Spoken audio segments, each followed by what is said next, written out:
అందరికీ నమస్కారం. నా పేరు నూకల జగన్ రెడ్డి. గ్రామం మామిలవాడ, మండలం మద్దిరాల, జిల్లా సూర్యాపేట, కాన్స్టిట్యూషన్ తుంగతుర్తి. ఎమ్మెల్యే గారు మందుల సామేలు, ఎంపీ గారు శ్యామల కిరణ్ కుమార్ రెడ్డి గారు. ఏం లేదు సార్, పార్టీలో జిల్లా వైస్ ప్రెసిడెంట్గా 3వ మెంబర్గా ఉన్నా సార్. మల్టీపర్పస్ కంప్లీట్ అయింది అప్పుడు 12th క్లాస్ 70లో. అంటే 65 నుంచి నా ఏజ్ వచ్చిన కాంచి ఓటేస్తూనే ఉన్నా. 89లో సర్పంచ్గా చేసిన 6 సంవత్సరాలు. తర్వాత 7 సంవత్సరాలు చైర్మన్గా, పిఎస్సిఐ చైర్మన్గా చేసిన. 7-8 సంవత్సరాలు మండల పార్టీ అధ్యక్షుని చేసిన ఉమ్మడి నూతనకల్ మండలంలో. ఇంకా నేనంతవరకు అయితే మంచిగానే సాగిస్తారు. విలేజ్లో మంచి పేరుతోటి, కాంగ్రెస్ అంటే మంచి పేరుంది. అంతకుముందు కూడా టీఆర్ఎస్ నుంచి టీడీపీ వాళ్ళు ఉన్న వాళ్ళు టీఆర్ఎస్లో పోయినరు. వాళ్ళు 3 టర్ములు గెలిచిండ్రు. ఇప్పుడు మాకు అవకాశం ఉన్నా సార్. అట్లా అప్పటి రాజకీయాలంటే అదో గౌరవంగా ఉండే సార్ రాజకీయం అంటే. ఇప్పుడు ఆ గౌరవాలు లేవు. ఇప్పుడు డబ్బులదే రాజకీయం. డబ్బులు పెట్టి కొనుక్కున్నాడు, ఓట్లు వేసుకున్నాడు. అదే తప్పితే పేద అది కరెక్ట్గా పనిచేసే రాజకీయ నాయకుడు కూడా డబ్బులకు ఆశపడే రోజులు వచ్చినాయి సార్. అది మీటింగ్ పోవాలంటే ఇద్దరు ఫ్రీగా ఇంటికి వెళ్ళి పెట్టుకొని మీటింగ్లో పోయేది. ఇప్పుడు ఏమి ఇస్తారో, ఎవరేం పంపితే, వెహికల్స్ పంపితే పోదామనే దృష్టికి తీసుకొచ్చిండ్రు. అది తెచ్చింది కూడా రాజకీయ నాయకులే సార్, పెద్ద నాయకులే తెచ్చిండ్రు. అది ఇక మార్పు అంటే సార్, ఇక జనంలో మార్పు మనం కొత్తగా ఏం చెప్పలేదు సార్. అభివృద్ధి పనులు అయితే ప్రతి ఒక్కటి మేము చేసేది. ఏ పార్టీ సర్పంచ్ ఉన్నా అభివృద్ధి కొరకే పాటుపడ్డాం మేము. అది మాత్రం ఏది ఎలిగేషన్స్ పెట్టకుండా అభివృద్ధిని మాత్రం కుంటుపరచాలి సార్. ఏ పార్టీ వాళ్ళు చేసినా అది ఇలాంటి కొన్ని దానాలు అయితే లేవు ఇక్కడ. ఇక ఒకటి మాత్రం మంచిగా ఉంది సార్. మాజీ ఎమ్మెల్యే గాదర్ కిషోర్ గారు కార్యకర్తలను దగ్గరికి రానియకపోవడం, ఆయన స్వలాభం కొరకు వేరే డబ్బుల కొరకు ఏదో ఇసుక దందాలని ఏదో చేసేది అనేది మేము విన్నాం. కానీ ఓటమికి కారణం ఇదే సార్, కార్యకర్తలను సరిగ్గా ఆదుకోకపోవడం అనేది మెయిన్ ఉంది.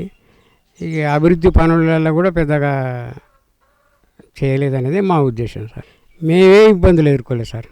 పార్టీ పరంగా ఏ పార్టీ ఉన్నా ఇక్కడ అంత ఓట్ల వరకే పార్టీ చూసే సార్. 5-6 రోజులు ఉన్నంతసేపే పార్టీగా ఎవరి పార్టీని వాళ్ళు ఛాలెంజ్గా తీసుకొని చేసుకునేది. తర్వాత అంతా ఓకే, ఏ పంచాయతీ లేకుండా పార్టీ బేసిస్ లేకుండా పని చేసుకుంటారు ఇక్కడ. పార్టీల వల్ల కొట్లాటలు కానీ వేరే ఏ ఇబ్బంది లేకుండా నడుస్తుంది సార్. నలుగురు కూర్చున్నాడు, మాట్లాడుకున్నాడు, ఊళ్ళో ఏదైనా పరిష్కారం ఉంటే చేసుకున్నాడు అంతే సార్. నీతి నిజాయితీ సార్ నా దగ్గర ఉన్నది. ఇక డబ్బులకు అమ్ముడు పోవాలనే ఉద్దేశం కాదు. పార్టీ మారితే ఇంకా వేరే ఏదో వస్తుంది అనేది కాదు. నమ్ముకున్న పార్టీ అది మొదటి నుంచి. దామోదర్ రెడ్డి గారు మా గురువు గారు, రామిరెడ్డి దామోదర్ రెడ్డి గారు. ఈ వారి ఆధ్వర్యంలో ఇప్పటికీ పనిచేస్తూనే ఉన్నాం. ఇక వాళ్ళు ఏ గ్రూప్ రాజకీయాలన్నా కాంగ్రెస్ని వదిలిపెట్టట్లేదు. పోయిన 2 టర్ములు ఓడిపోయిందన్న దాని మీదనే ఇక ఇప్పుడు ఎవరు అభ్యర్థిని నిలబెట్టినా ఏకంగా గెలిపించుకుందాం అనే దాని మీదనే గెలిపించుకున్నాం సామీల్ గారిని. రామిరెడ్డి దామోదర్ గారి పీరియడ్లో మంచిగానే ఉంది సార్. మేము అది కాన్స్టిట్యూషన్ మారినాక ఇక మాకు వేరే అభ్యర్థులు వచ్చింది, ఇక ఓడిపోవడం జరిగింది. ఇక 10 ఏళ్ళు చేసినాక ఎవరి మీదనైనా వ్యతిరేకత వస్తుంది సార్. మీరు ఎన్ని చూస్తాను, ప్రతి నా చిన్నప్పటి నుంచి చూస్తూనే ఉన్నా. ఎన్ని అభివృద్ధి పనులు చేసినా కొత్తదనం కోరుకున్నాడు కార్యకర్తలు. అది ప్రాబ్లం. టీఆర్ఎస్లో కొంత విరక్తి కూడా వచ్చింది సార్. అది ఇక వాళ్ళ గురించి మనం ఎప్పుడు చెప్పలేము సార్.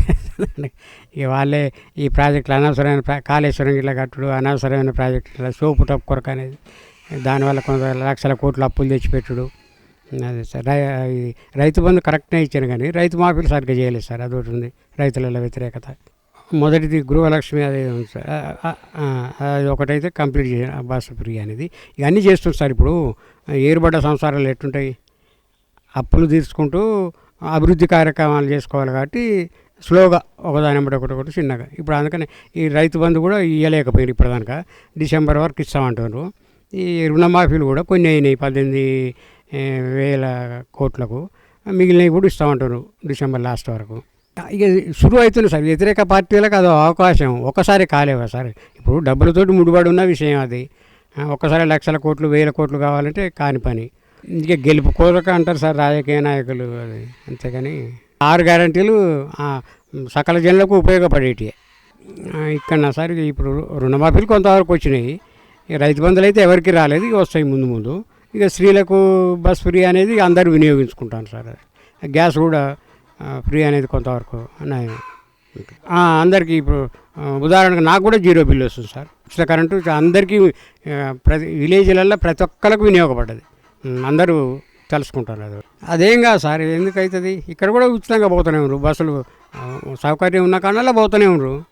అది పట్టణాలకే పరిమితం అంటే ఇక అక్కడ జనాభా ఎక్కువ ఉంటారు, అక్కడ అవసరాలు ఎక్కువ ఉంటాయి కాబట్టి ఈ ఆడ ఎక్కువ వినియోగించుంటారు. అది కరెక్టే మీరు అన్నది కూడా. ఈ ఊర్లలో సార్ వ్యవసాయ పనులు ఉంటాయి కాబట్టి ఎక్కువ పోలేరు, పోయినప్పుడు మాత్రం వినియోగించుకుంటారు. ఇక భారం పడ్డ గవర్నమెంట్ భరిస్తుంది కదా సార్, ఇచ్చిన అనుకున్న టైంకు వాళ్ళు చేసిండ్రు కాబట్టి ఈ భారం పడ్డా ఇవ్వాల్సింది. భారం ఎందుకు సార్, గవర్నమెంట్ ఇస్తున్నారు కదా, నెలకు 3,000 కోట్లు ఎంతో ఇస్తున్నారు కదా.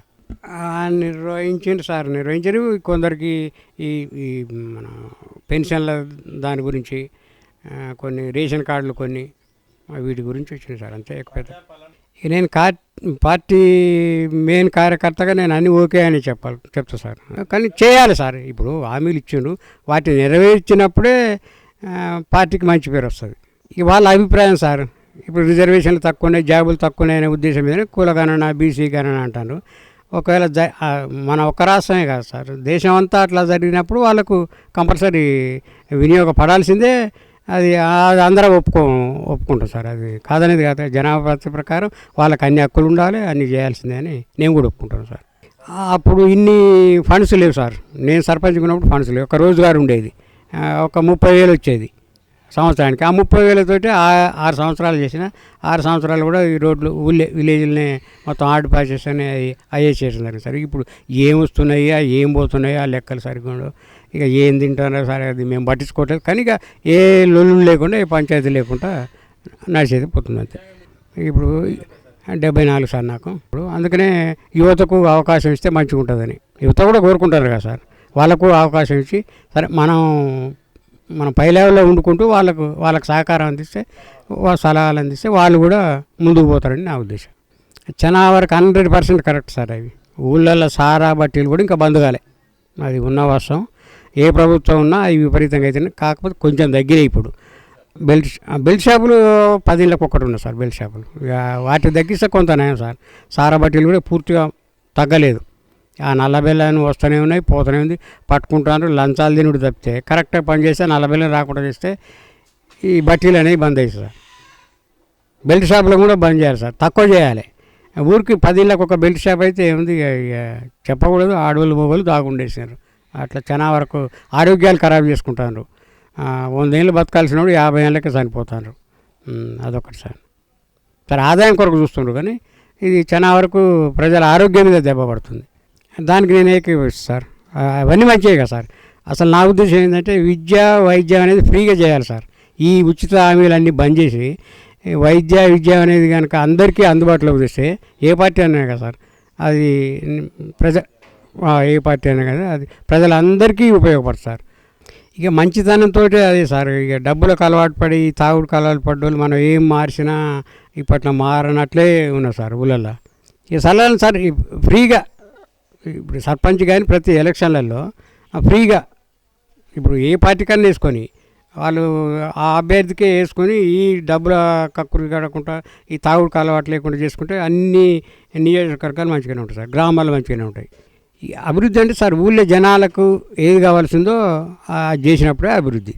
అంతే. రోడ్ల సౌకర్యం మెయిన్, విద్య మెయిన్, టీచర్లు తక్కువ ఉంటారు. స్కూల్ అంటే మా దగ్గర ఉన్నాయి, ప్రైవేట్ స్కూల్ సార్ ఎక్కువనే సార్. ఇక్కడ టీచర్ల కొరత ఉంటుంది. అది పాఠశాలలు సరిగ్గా ఈ డ్రైనేజీ, ఈ వ్యవస్థలు, బాత్రూమ్ సౌకర్యాలు సరిగ్గా లేవు సార్. అవి ఒకటి మెయిన్ చేయాలి. పాఠశాలలు మంచిగా ఉన్న కాడ వాటి ఇబ్బంది ఉంది, పిల్లల కదా సౌకర్యం.